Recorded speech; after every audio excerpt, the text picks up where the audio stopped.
अस्सलाम वालेकुम। Previous class में हम लोगों ने डिस्कस किया था इंफॉर्मेशन टेक्नोलॉजी के हवाले से। इंफॉर्मेशन टेक्नोलॉजी में बेसिकली हमने ये चीज़ बताई थी कि इंफॉर्मेशन टेक्नोलॉजी दो पार्ट्स पे मुश्तमिल होती है, या आप यूँ कह दें कि दो पार्ट्स जो होते हैं मिलकर वो इंफॉर्मेशन टेक्नोलॉजी बनाते हैं। पहला तो हमने कहा था कि कंप्यूटर बेसिक्स, एंड देन दूसरा जो था तो वो हमने कहा था कि कंप्यूटर टेक्नोलॉजी, एंड देन दूसरा जो था वो हमारा था इंफॉर्मेशन टेक्नोलॉजी। कंप्यूटर टेक्नोलॉजी और इंफॉर्मेशन टेक्नोलॉजी जब आपस में कम्युनिकेशन टेक्नोलॉजी और कंप्यूटर टेक्नोलॉजी जब दोनों आपस में कंबाइन होती है तो हमारा बनता है इंफॉर्मेशन टेक्नोलॉजी। अब इंफॉर्मेशन टेक्नोलॉजी की जब हमने बात की थी तो हमने दो पार्ट्स हमारे पास सामने आए थे, computer technology and communication technology. Computer technology में हम लोगों ने इट्स मीन कि हमें यहाँ पर इंफॉर्मेशन टेक्नोलॉजी के सब्जेक्ट में दो चीज़ों के बारे में हमें पता होना चाहिए, एक तो कंप्यूटर टेक्नोलॉजी के बारे में और एक इंफॉर्मेशन टेक्नोलॉजी के बारे में।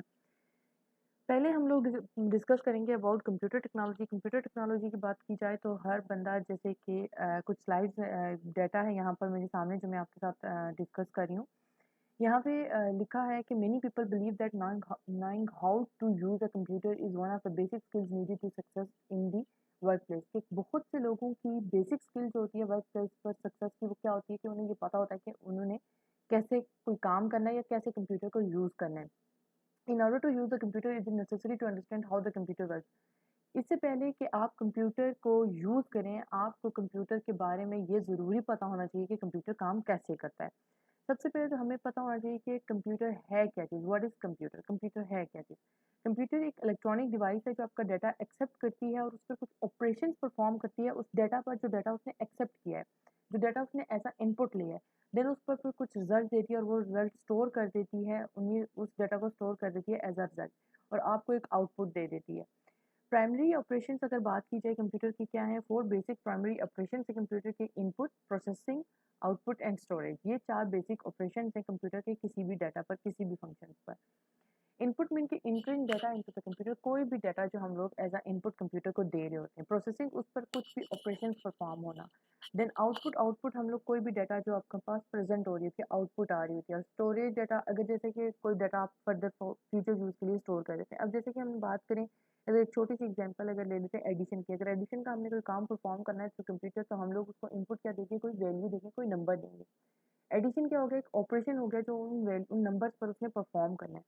आउटपुट क्या होगी कि वो जो एडिशन का रिजल्ट आएगा वो आपका आउटपुट होगी। और अगर आप वो एडिशन का जो प्रोग्राम है, जो इंस्ट्रक्शन है, वो लॉन्ग टाइम के लिए वो रिजल्ट या जो भी आप सेव करना चाहें तो वो आप उसको क्या कर देंगे? किसी भी स्टोरेज में स्टोर कर देंगे कंप्यूटर की। सबसे पहले बात आ जाती है इनपुट। इनपुट क्या चीज़ होती है? कोई भी डाटा होता है। और डाटा क्या चीज़ है? कि रॉ फैक्ट्स एंड फिगर्स हैं जो हम लोगों ने कंप्यूटर को देने होते हैं। हमने वो उस डाटा को यूज़ करते हुए एक यूज़फुल इन्फॉर्मेशन बनानी होती है। यहाँ पर जैसे कि एक एग्जांपल दी गई है कि student fill an admission form when they get admission in college. के स्टूडेंट कोई एडमिशन फॉर्म फिल करते हैं जब वो एडमिशन लेते हैं कॉलेज में। अब यहाँ पर बात आ जाती है when they get admission in college, the form consist of raw facts about the student. These raw facts are student name, father name, address, etc. The purpose of collecting this data is to maintain the record of the student during their student period in the study period in the college. Sorry, कि अब देखें ये data जो है वो आपका raw fact है। Student के नेम्स आ गए, फादर नेम आ गए, स्टूडेंट का एड्रेस आ गया। बट उसको यूज़ करते हुए एक स्टूडेंट का एड्रेस बनाना, रिकॉर्ड कीप करना, आपकी स्टडी पीरियड में जो यूज़ किया जाएगा उसको आईडी दे देना, रोल नंबर दे देना, ये सारी चीज़ें क्या आ जाती हैं? फिर एक यूज़फुल इन्फॉर्मेशन में कन्वर्ट कर दिया जाता है हमको। अब बात आ जाती है इन्फॉर्मेशन की। इन्फॉर्मेशन की बात अगर हम लोग करें तो इन्फॉर्मेशन में आपके पास आ जाता है the manipulated and processed form of data is called information. कि कोई भी डाटा जो आपके पास आ रहा है उस पर आप जब प्रोसेस करते हैं और वो आपको मीनिंगफुल लॉजिक एक दे रहा होता है कि ये डाटा क्या है, क्या चीज़ आपको एक इन्फॉर्मेशन दे रहा होता है, तो वो चीज़ क्या होती है? Information is more meaningful than data. It is use for making decision. Data is use as input for processing and information is use as output for this processing. कि आपका डाटा एक जो होता है वो इनपुट के लिए यूज़ किया जाता है और इन्फॉर्मेशन आपकी जो होती है कि वो उस इन्फॉर्मेशन को यूज़ करते हुए हम लोग आउटपुट दे रहे होते हैं। एग्जाम्पल की अगर बात की जाए कि यहाँ पर एग्जाम्पल में अगर आपसे डिस्कस करूँ तो एग्जाम्पल हमारे पर यहाँ पर दे देखिए, data collect from census is used to generate different type of information. The government can use it to determine the literacy rate in the country। कि आप कोई भी डाटा आपने कलेक्ट किया डिफरेंट टाइप ऑफ इंफॉर्मेशन का, और government उस data को डिटरमाइन करते हुए लिटरेसी रेट आपकी गवर्नमेंट किसकी क्या करती है? फाइंड आउट करती है और डिसीजन लेती है कि क्या इंपॉर्टेंट डिसीजन होना चाहिए हमारे इस लिटरेसी रेट को इम्प्रूव करने के लिए। ठीक है, ये चीज़ हो गई आपकी डाटा की। नेक्स्ट आपकी आ जाता है डाटा में, आपके पास इंफॉर्मेशन और डाटा की बात की हमने कंप्यूटर के एक पार्ट की। अब आपकी बात आ जाती है characteristics of a computer. Computer की कैरेक्टरिस्टिक्स क्या आती हैं कि nowadays computer is playing a main role in every field of life. आप देखें तो कंप्यूटर आजकल हर जगह पर बहुत इंपॉर्टेंट रोल प्ले कर रहा है। It has become the need of people just like television, telephone, जो भी इलेक्ट्रॉनिक डिवाइस आपकी घर में वो एज़ अ कंप्यूटर ही आपके लिए क्या हो रही है, बहुत से प्रॉब्लम्स आपके सॉल्व किए जा रहे हैं थ्रू कंप्यूटर, एक्यूरेटली सॉल्व किए जा रहे हैं बहुत से प्रॉब्लम। मेन कैरेक्टरिस्टिक्स अगर आ जाएँ कंप्यूटर की यूज़ करने की वजह क्या है, तो ये स्पीडी होता है, बहुत हाई स्पीड इलेक्ट्रॉनिक डिवाइस होती है जो आपकी बहुत लार्ज डाटा पर भी विदिन अ सेकंड क्या करती है, काम परफॉर्म कर देती है और आपको एक आउटपुट दे देती है, प्रोसेस करती है और उस पे आउटपुट दे देती है। The data and instructions flow along these circuits with high speed that is close to the speed of light. I mean इतनी हाई स्पीड होती है कि जैसे स्पीड ऑफ लाइट है उसके क्लोज तरीन चीज़ें होती है, स्पीड होती है कंप्यूटर की इंस्ट्रक्शंस जो भी उस पे प्रोसेस हो रही होती हैं, आउटपुट देना, इनपुट लेना, उसे प्रोसेस करना और फिर आपको एक आउटपुट जनरेट कर देना। अब कैरेक्टरिस्टिक्स दूसरी क्या आती है, स्पॉन्टेनियस मीन ऑटोमेटिक होता है कंप्यूटर। आप कोई भी प्रोसेस जो होता है आपने जस्ट इनपुट देनी है, उस पे खुद ही आउटपुट देगा और खुद ही आपको सॉरी प्रोसेस करेगा और आउटपुट जनरेट कर देगा, ठीक है। ऑटोमेटिकली वो क्या करता है, डाटा को अगर डाटा और इंस्ट्रक्शन से fetch from the secondary device such as optical disc, mean कि कहीं पे भी आपका वो डाटा स्टोर है तो वहाँ से उसको ऑटोमेटिकली अपलोड करेगा, उस पर प्रोसेस करेगा जो आप उसको इंस्ट्रक्शंस देंगे और उन प्रोसेस करके उन इंस्ट्रक्शन को आपको आउटपुट दे देगा। अब आ जाता है हमारे पास स्टोरेज। कंप्यूटर में बहुत सी स्टोरेज होती है, इंटरनल मेमोरी होती है, एक्सटर्नल मेमोरी होती है। इंटरनल जो होती है आपकी रैम आ जाती है, मेमोरी आ जाती है, रजिस्टर्स आ जाते हैं, कैशे आ जाती है। एक्सटर्नल स्टोरेज जो आती है आपकी हार्ड डिस्क आ जाती है, फ्लॉपी डिस्क आ जाती है जो कि बहुत ही फास्ट होती हैं, वहाँ से डाटा ऑटोमेटिकली अपलोड करता है और रीलोड करता है अपने पास और उस पर कोई भी काम परफॉर्म करता है। आपको फ्यूचर यूज़ के लिए उसने डाटा अपने पास सेव रखा हुआ होता है। नो फीलिंग्स आए, ये चीज़ तो सबके लिए ही है कि कंप्यूटर में कोई फीलिंग्स नहीं होती। ऑब्वियसली एक मशीन है, मशीन को क्या पता कि इसके साथ क्या है क्या नहीं। ओके, कंसिस्टेंसी मीन कि people often have difficult to repeat their instructions again and again. जैसे कि अगर मैं आपको कोई लेक्चर दे रही हूँ तो मैं अपनी इंस्ट्रक्शंस बार बार रिपीट नहीं करूँगी, अगर करूँगी भी तो वो इंस्ट्रक्शन मेरी सेम टू सेम रिपीट नहीं हो रही होती। मगर यहाँ पर ये होता है कि एक कंसिस्टेंसी होती है, कंटिन्यू रीडिंग होती है आपकी, मीन आपको बार बार एक चीज़ सुन सकते हैं, अगेन एंड अगेन रिपीट की जा सकती है। कम्युनिकेशन ईज़ी होती है, आपको अपनी इन्फॉर्मेशन दूसरों के साथ ईज़िली शेयर कर सकते हैं, दूसरों की इन्फॉर्मेशन ईज़िली यूज़ करते हुए आप लोग कोई भी चीज़ अंडरस्टैंड कर सकते हैं, जैसे वीडियो यूट्यूब पे लेक्चर्स, व्हाट्सएप पे आप फाइल शेयरिंग, कोई असाइनमेंट बनाई अपने फ्रेंड्स के साथ शेयर कर ली। डिलीजेंसिया होती है कि इसके मीन कि it does not get tired while working after hour of work it perform the operation, mean कि ये इसमें एक आप एक बात कर रहे हैं ना, डिलीजेंस शो हो रही होती है। इसमें कोई ह्यूमन्स होते हैं ना वो थक जाते हैं एक ही काम बार-बार करके। मीन सुबह से शाम तक एक काम करेंगे तो थक जाएँगे। सुबह जितने एनर्जेटिक होंगे दोपहर में उतने नहीं होंगे, शाम में उससे लो हो जाएगी। मैं कंप्यूटर का ऐसा कोई सीन नहीं है। मीन ये लगातार काम कितने भी हॉर 24/7 इसको करवाते रहो, ये करता रहेगा। इसमें थकावट वगैरह कुछ नहीं होती। जनरेशन, अब बात आ जाती है हमारे पास कुछ कैरेक्टरिस्टिक्स की, हमने बात कर दी, हमने कंप्यूटर के बारे में बात की, उसके 4 मेन बेसिक पार्ट्स की बात की, इनपुट की बात की, आउट प्रोसेसिंग की बात की, आउटपुट की बात की, स्टोरेज की बात की, कैरेक्टरिस्टिक्स की बात की। अब हमारे पास आ जाती है जनरेशन कंप्यूटर की। कंप्यूटर की जो है 5 जनरेशंस हैं। कंप्यूटर को 5 जनरेशंस में डिवाइड किया गया है। अब देखिए बात ये है कि the term generation indicate the type of technology used in the computer construction. ये टर्म जनरेशन क्या है? जैसे हम लोग बात करते थे ना कि ये हमारी जनरेशन का बच्चा नहीं है, ये फलान जनरेशन के, हमारे पीछे जनरेशन की कुछ कॉमन कैरेक्टरिस्टिक भी होती थी, हमारी जनरेशन की ये कॉमन हमारे आने वाली नस्ल जो जनरेशन होगी उसकी ये कैरेक्टरिस्टिक्स होंगी, वो ऐसे होंगे, उनसे आगे आने वाली जनरेशन। मीन इसी तरह कंप्यूटर की टेक्नोलॉजीज़ पहले क्या थी, फिर उन टेक्नोलॉजीज़ में क्या इंप्रूवमेंट आई, फिर कंप्यूटर की टेक्नोलॉजीज़ में क्या इंप्रूवमेंट, तो उन इम्प्रूवमेंट, उन टेक्नोलॉजीज़ की इम्प्रूवमेंट में या और टेक्नोलॉजीज़ ऐड करने में, एम्बेडेड करने में कंप्यूटर में, तो उनको जनरेशंस का नाम दे दिया गया। तो इसी तरह हमारे पास कंप्यूटर की जो फर्स्ट जनरेशन है, फिर सेकंड जनरेशन है, फिर थर्ड जनरेशन है, फिर फोर्थ जनरेशन है एंड देन फिफ्थ जनरेशन है। फर्स्ट जनरेशन में बात की जाए तो फर्स्ट जनरेशन हमारी आई थी 1942। आपको ऊपर एक इमेज नज़र आ रही होगी जिसमें इन्होंने बताया कि ये फर्स्ट जनरेशन कंप्यूटर्स हैं, जिनमें वैक्यूम ट्यूब्स यूज़ की जाती थी। बहुत एक पूरे कमरे की वो स्पेस ले लेते थे। मल्टीपल यूज़र्स चाहिए होते थे उनके अंदर, उनको रन करने के लिए, उनको ऑपरेट करने के लिए। The vacuum tube technology was used in the first generation computer के जो वैक्यूम ट्यूब टेक्नोलॉजी थी वो आपकी फर्स्ट जनरेशन कंप्यूटर में यूज़ की गई थी। मार्क 1, इनैक, ईडीसैक, इडवैक, यूनैक, ये सारे कंप्यूटर आपके फर्स्ट जनरेशन कंप्यूटर थे, ठीक है। इनमें वैक्यूम ट्यूब यूज़ किए गए थे। एडवांटेजेस इनके ये थे कि these computers were the fastest of their time, ये अपने टाइम के मुताबिक बहुत फास्ट थे। दे वर प्रोग्राम यूजिंग मशीन लैंग्वेज, ये मशीन लैंग्वेज को यूज़ करते हुए प्रोग्राम किए गए थे। अब मशीन लैंग्वेज क्या है, ये एक आपको बाद में पता चलेगा कि कंप्यूटर की ज़बान होती है जिसमें हम कंप्यूटर की ज़बान में उससे बात कर रहे होते हैं कि कंप्यूटर कौन सी ज़बान को अंडरस्टैंड करता है। इसके डिसएडवांटेजेस ये थे कि अनरिलायबल थे, ऑब्वियसली वेरी कॉस्टली थे, generate lot of heat, obviously पूरे एक रूम की स्पेस लेते थे, इनके लिए हमें एसी रिक्वायर होते थे, इनका साइज़ बहुत ज़्यादा था तो पोर्टेबल नहीं थे, लॉट ऑफ इलेक्ट्रिसिटी कंज्यूम कर जाते थे, इनकी मेंटेनेंस फ्रिक्वेंटली नहीं की जा सकती थी, बहुत मुश्किल हो जाता था क्योंकि बहुत ह्यूज साइज़ के थे, बहुत ज़्यादा चीज़ें थी, वैक्यूम ट्यूब्स थी इनमें।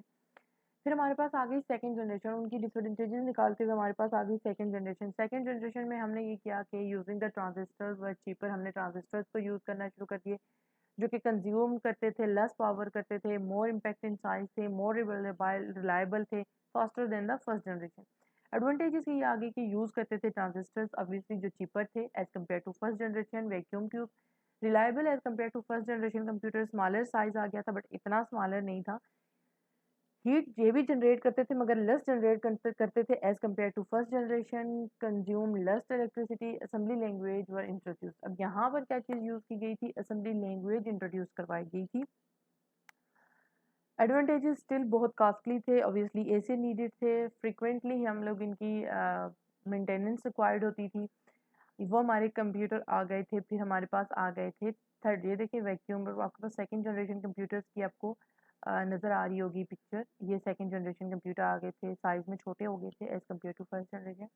फिर आए हमारे पास third generation computer, third generation computers हमारे पास आपका डेस्कटॉप कंप्यूटर आ गया।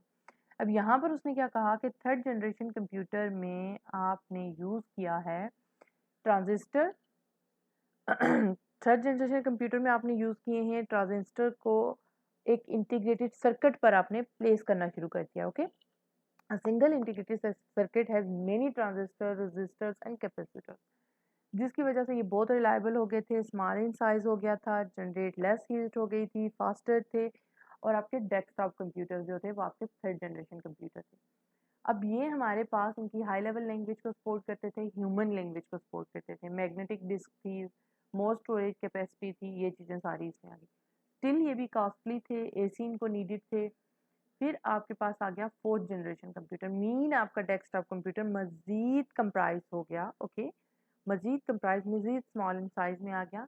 अब इसमें इसने कहा कि fourth generation of computer is marked by the use of very large scale integrated circuit, इसमें बहुत लार्ज स्केल के इंटीग्रेटेड सर्किट यूज़ कर दिए गए जिसमें 5000 ट्रांजिस्टर सर्किट्स को लगाया गया, और इसमें फोर्थ जनरेशन कंप्यूटर्स आपके बन गया पीसी, ओके, पीसी वगैरह आपका क्या होगा, फोर्थ जनरेशन कंप्यूटर हो गया, जिसमें very large scale integrated circuits use किए गए, टेक्नोलॉजी यूज़ की गई, बहुत वेरी चीप थे, पोर्टेबल थे, रिलायबल थे, use as a PC personal computer आप यूज़ करना शुरू हो गए, स्मॉलर इन साइज थे, production cost is very low थी, very high processing speed, very large internal and external storage थी इनके पास। डिसएडवांटेजेस यही थी कि highly sophisticated technology required for the manufacturers of micro processor chips, mean अब यहाँ पर आपको एक हाईली सोफिस्टिकेटेड टेक्नोलॉजी मैन्युफैक्चरर्स को चाहिए थी जिसको यूज़ करते हुए, जैसे माइक्रो प्रोसेसर चिप्स हैं, माइक्रो प्रोसेसर चिप्स को यूज़ करते हुए ये क्या करते थे, इसको बिल्ट अप करते थे।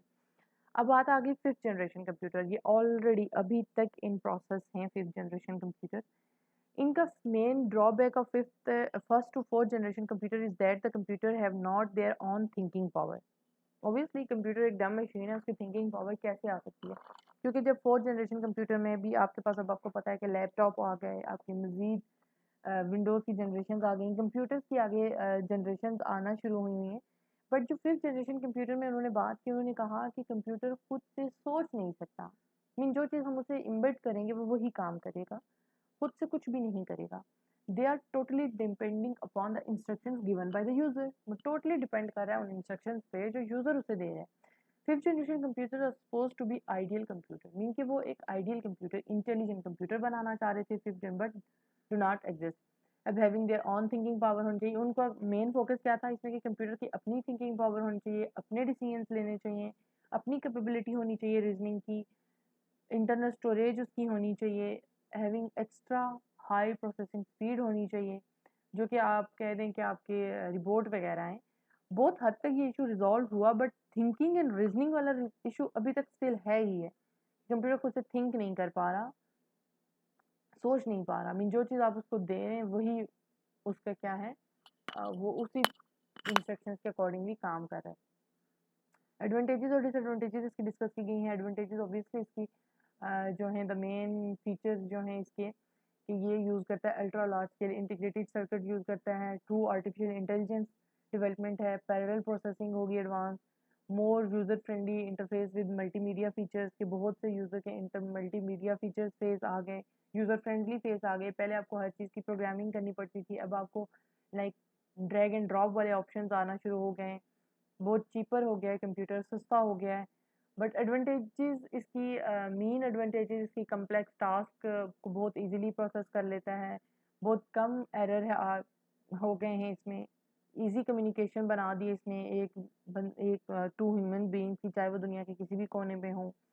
वेरियस मल्टीपल टास्क आप इसको यूज़ करते हुए कर सकते हैं। But disadvantage unemployment, cyber crime, computer can perform only what it is program to do. Mean कि कंप्यूटर सिर्फ वही करेगा जो आप उसको बताएंगे। Computer need well defined instruction to perform any operation, कि उसको एक वेल डिफाइंड इंस्ट्रक्शन चाहिए ही चाहिए कोई भी ऑपरेशन परफॉर्म करने के लिए, आपको वेल आउटपुट देने के लिए। जितनी अच्छी इंस्ट्रक्शंस आप उसको देंगे उतनी अच्छी वो आपको आउटपुट जनरेट करके दे देगा। एप्लीकेशंस ऑफ कंप्यूटर आ जाती हैं। कंप्यूटर बहुत इंपॉर्टेंट रोल है कंप्यूटर का एजुकेशन में। एजुकेशन में अगर देखा जाए तो आप देखें कि स्टूडेंट्स का रिकॉर्ड मेंटेन करने में, हर चीज़ आप ट्रेनिंग देख लें टीचर को ट्रेन करने के लिए, कि दुनिया के किसी भी कोने में बैठ के, कोई भी कोने में, किसी भी कोने में कोई बहुत अच्छा टीचर है तो आप उससे एक रिकॉर्ड ले सकते हैं, मीन उसकी लेक्चर्स ले सकते हैं। इंटरटेनमेंट के लिए देखें जैसे मूवीज़ हो गई, फिल्म्स हो गई, आप गेम्स खेल सकते हैं, आप वीडियो गेमिंग्स है, हर चीज़, हर टाइप की एंटरटेनमेंट आप कंप्यूटर को यूज़ करते हुए यूज़ कर सकते हैं। साइंस हर चीज़ जो है डाटा कलेक्ट करती है, एनालाइज करती है, उसको प्रोसेस करती है, सॉफ्टवेयर बना रही है। पब्लिशिंग आ गई है कि पब्लिशिंग फील्ड में भी कंप्यूटर का बहुत ज़्यादा रोल है। जैसे बुक्स हैं, मैगज़ीन हैं, आप उनको कंप्यूटर पे फॉर्मेट करते हैं, डिफरेंट टूल्स यूज़ करते हुए, देन उसको प्रिंट आउट लेते हैं। प्रिंट करने के लिए भी आपको कंप्यूटर की ज़रूरत पड़ती है। एग्रीकल्चर में आ गया है कि कंप्यूटर बहुत इंपॉर्टेंट रोल देता है साइंटिस्ट के लिए, कि वो डिफरेंट चीज़ों को एनालाइज करते हैं, इंफॉर्मेशन गेट करते हैं हर चीज़ के बारे में, और उसके बारे में फिर उसके अकॉर्डिंगली एग्रीकल्चर में इम्प्रूवमेंट ला रहे हैं। गवर्नमेंट सेक्टर में आपको डाटा मेंटेन करने के लिए, अप टू डेट इंफॉर्मेशन रहने के लिए, हर एक की डाटा को आप अपने पास रिकॉर्ड रखने के लिए आपको कंप्यूटर की बहुत ज़रूरत पड़ रही है। घर में आप देखें इलेक्ट्रॉनिक डिवाइसेस जैसे टीवी आ गया, वॉशिंग मशीन आ गई, हर हर टाइप की चीज़ आपकी क्या हो गई, कंप्यूटर के थ्रू हो रही है। Computer system एक इलेक्ट्रॉनिक मशीन है that is used to solve different kind of problems according to a set of instructions given to it। के कंप्यूटर एक इलेक्ट्रॉनिक मशीन है जो आपकी प्रॉब्लम सॉल्व करती है, सेट ऑफ इंस्ट्रक्शंस आपकी प्रॉब्लम्स अकॉर्डिंगली आप जो उसको सेट ऑफ इंस्ट्रक्शंस दे रहे होते हैं। Computer consist of different units that perform various functions. Computer बहुत से डिफरेंट यूनिट्स पर मुश्तमिल होता है जो वेरियस फंक्शंस परफॉर्म कर रहे होते हैं। जैसे कि कंप्यूटर के बहुत से मुख्तलिफ पार्ट्स हैं, जैसे हार्डवेयर हो गया, सॉफ्टवेयर हो गया। कंप्यूटर सॉफ्टवेयर की बात अगर की जाए तो कंप्यूटर सॉफ्टवेयर हमारे पास सेट ऑफ इंस्ट्रक्शंस होती हैं जो हम कंप्यूटर को मशीन को दे रहे होते हैं और उसको बता रहे होते हैं कि एक्चुअल में तुमने करना क्या है, जो कि कंप्यूटर के लिए हम लोग एक सॉफ्टवेयर बना रहे होते हैं। अब यहाँ पर दो चीज़ों में इसको क्लासिफाइड किया गया है, application software and system software. Application software की अगर बात की जाए तो एप्लीकेशन सॉफ्टवेयर जो हैं वो यूज़र फ्रेंडली सॉफ्टवेयर होते हैं, जो अगर कंप्यूटर में नहीं भी इंस्टॉल तो कंप्यूटर को कोई फ़र्क नहीं पड़ता। यूज़र अपनी नीड, अपनी ज़रूरत के मुताबिक उनको इंस्टॉल करता है। जैसे एमएस ऑफिस हो गया, कोई गेम वगैरह हो गई, डेटाबेस मैनेजमेंट सिस्टम हो गया। सिस्टम सॉफ्टवेयर जो है तो ये कंप्यूटर पे डिपेंडेंट, कंप्यूटर इन पे डिपेंडेंट होता है। जब जैसे ऑपरेटिंग सिस्टम हो गया, आपकी विंडोज़ हो गई, ये इंस्टॉल नहीं है तो आपका कंप्यूटर कोई भी काम परफॉर्म नहीं करता। अब सिस्टम सॉफ्टवेयर की बात यहाँ पर बहुत डिटेल में लिख दी गई है, आप इसको देख लीजिएगा। बैकअप रिकवरी है, ये सारी चीज़ें इसकी। अब कंप्यूटर हार्डवेयर में हमारे पास बात आ जाती है, इनपुट डिवाइसेस आ जाती हैं, आउटपुट डिवाइसेस आ जाती हैं। एनी टचेबल पार्ट आपका कंप्यूटर हार्डवेयर होता है। इनपुट डिवाइसेस हैं, आउटपुट डिवाइसेस हैं, सेंट्रल प्रोसेसिंग यूनिट है, मेमोरी यूनिट है, स्टोरेज डिवाइसेस हैं।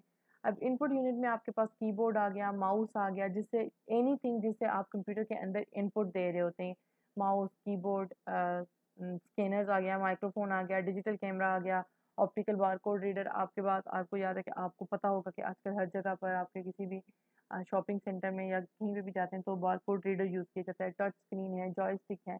इन सब की आगे बहुत अच्छी डिटेल बताई गई है कि कीबोर्ड क्या चीज़ है। ये मैं लेक्चर अपलोड भी कर दूँगी अपनी हार्ड ड्राइव, अपनी जो मेरी ड्राइव है वहाँ से आप मेरा लिंक लेके इन लेक्चर्स को आप एक दफ़ा स्टडी करेंगे इन चीज़ों को, तो आपको ये चीज़ें बहुत अच्छे से मीन अंडरस्टैंडेबल हो जाएँगी आपके लिए। कीबोर्ड का क्या काम है कि keyboard is still the way of entering information into a computer, के एक वे है जिससे आप लोग कंप्यूटर के अंदर इन्फॉर्मेशन इंटर कर रहे होते हैं। क्वर्टी कीबोर्ड यूज़ किया जाता है, बेसिकली बहुत ज़्यादा जो यूज़ किया जाता है। माउस पॉइंटिंग डिवाइस के थ्रू पॉइंटिंग डिवाइस ज़्यादा यूज़ की जाती है, मगर ये भी बेसिकली ये भी एक इनपुट दे रही होती है। स्कैनर्स हैं हमारे पास जो अलाउ करते हैं डाटा को प्रिंटेड मटेरियल में कन्वर्ट करते हैं हमारे डाटा को। माइक्रोफ़ोन्स यूज़ किए जाते हैं कंप्यूटर के अंदर वॉइस को एंटर करने के लिए। डिजिटल कैमराज़ हैं, ऑप्टिकल बारकोड रीडर हैं, इनपुट डिवाइसेज़ आ जाती हैं, ऑप्टिकल मार्क रिकॉग्नाइज़ेशन है, टच स्क्रीन है। इनपुट डिवाइस में आगे आपके पास जॉयस्टिक आ जाती है। The main function of joystick is to play computer games by controlling the way that something moves on the screen. Joystick magnetic in character recognization आ जाता है, ये भी सिमिलर इनपुट डिवाइसेज़ हैं। आउटपुट डिवाइसेज़ में आपके पास सॉफ्ट कॉपी आ जाती है, हॉट कॉपी आ जाती है। आउटपुट डिवाइसेज़ में आपके पास मॉनिटर है, प्लॉटर्स हैं, स्पीकर है, प्रिंटर है। इम्पैक्ट प्रिंटर में आगे आ जाता है आपके पास इम्पैक्ट प्रिंटर आ जाता है, नॉन इम्पैक्ट प्रिंटर आ जाता है। इम्पैक्ट प्रिंटर आपका कैरेक्टर टू कैरेक्टर कर रहा होता है, प्रिंट कर रहा होता है। और नॉन इम्पैक्ट प्रिंटर आपका पूरा पेज जो है ना वो आपकी आउटपुट प्रोड्यूस करके दे देता है, जिसमें लेज़र प्रिंटर आ जाता है, इंकजेट प्रिंटर आ जाता है। डॉट मैट्रिक्स प्रिंटर आपका इम्पैक्ट प्रिंटर होता है, लाइन टू लाइन प्रिंट करना। Character to character, line to line. Inkjet printer आपका नॉन इम्पैक्ट प्रिंटर आ जाता है, जो इंक थ्रू मिन के पूरी एक पेज को प्रिंट आउट कर देता है, जिसमें लेज़र प्रिंटर आ गया। मेमोरी में आपके पास रैम रोम आ जाती है, सीडी रोम आ जाता है, डीवीडी रोम आ जाता है। मेन मेमोरी में रैम रोम आ जाती है, रैंडम एक्सेस मेमोरी होती है। रैम जो आपकी इरेजेबल मेमोरी, टेम्परेरी मेमोरी होती है। जैसे ही आपका सिस्टम शट डाउन हुआ तो आपकी मेमोरी सारी वो इरेज हो जाती है। परमानेंट स्टोरेज में आपके पास रैंडम एक्सेस मेमोरी आती है, जो डी रैम है, एस रैम है। डी रैम में अगर बात की जाए तो डायनामिक रैंडम एक्सेस मेमोरी है, most common type of RAM है, स्टोर करती है डाटा को, मेंटेन करती है डाटा को। देन एस रैम है, एस रैम हमारे पास स्टैटिक एक्सेस मेमोरी है, फास्टर देन डी रैम है, because it does not have to refresh frequently and the CPU has not to wait to read and write data। बस mean के इन आपस में थोड़ा थोड़ा डिफरेंस होगा। एसएम और डीएम के में क्या डिफरेंस है। रीड ओनली मेमोरी जो आती है हमारे पास, रीड ओनली मेमोरी की क्या बातें हैं। रीड ओनली मेमोरी आपके डाटा टर्म बायोस वगैरह में जो डाटा स्टोर होता है आपका। Different unit of computer, the load to operate system into the computer memory, जो आपके सिस्टम में कंप्यूटर मेमोरी में डाटा लोड करने के लिए यूज़ की जाती है। रीड ऑनली मेमोरी में आपके पास ईपी रोम आ गया, ई रोम आ गया, डबल ईपी रोम आ गया। अब type of read only memory, और ये चीज़ें हम लोग नेक्स्ट लेक्चर में इंशाल्लाह, जो मेमोरी वाली टाइप्स है, जस्ट मैं इधर ओवरव्यू आपको दे रही हूँ, मगर नेक्स्ट जो मेरा इसमें वीडियो लेक्चर आएगा वो उसमें मैं इनको सबको डिटेल में डिस्कस करूँगी। कैशे मेमोरी क्या चीज़ है, टाइप ऑफ कैशे मेमोरी कौन सी आ गई, एनालॉग कंप्यूटर, डिजिटल कंप्यूटर, ये सारी फर्दर चीज़ें जो हैं ये मैं डिस्कस करूँगी आपके साथ नेक्स्ट वीडियो लेक्चर में। अब तक के लिए आपके लिए इतना लेक्चर काफ़ी है, जो आप अगर इसको थॉरोली स्टडी करें या एक दफ़ा गो थ्रू कर लें मेरे लेक्चर्स को, तो आपको बहुत सी चीज़ें समझ आ जाएंगी कंप्यूटर की बेसिक्स के बारे में, कि कंप्यूटर एक्चुअल में बेसिक्स में कंप्यूटर है क्या चीज़। बाकी कंप्यूटर के अंदर मेमोरीज वगैरह का क्या फंक्शन है, कौन कौन सी मेमोरी क्या करती है, क्या चीज़ है, वो चीज़ हम नेक्स्ट वीडियो में इंशाल्लाह डिस्कस करेंगे। के लिए इतना ही था। अल्लाह हाफ़िज़।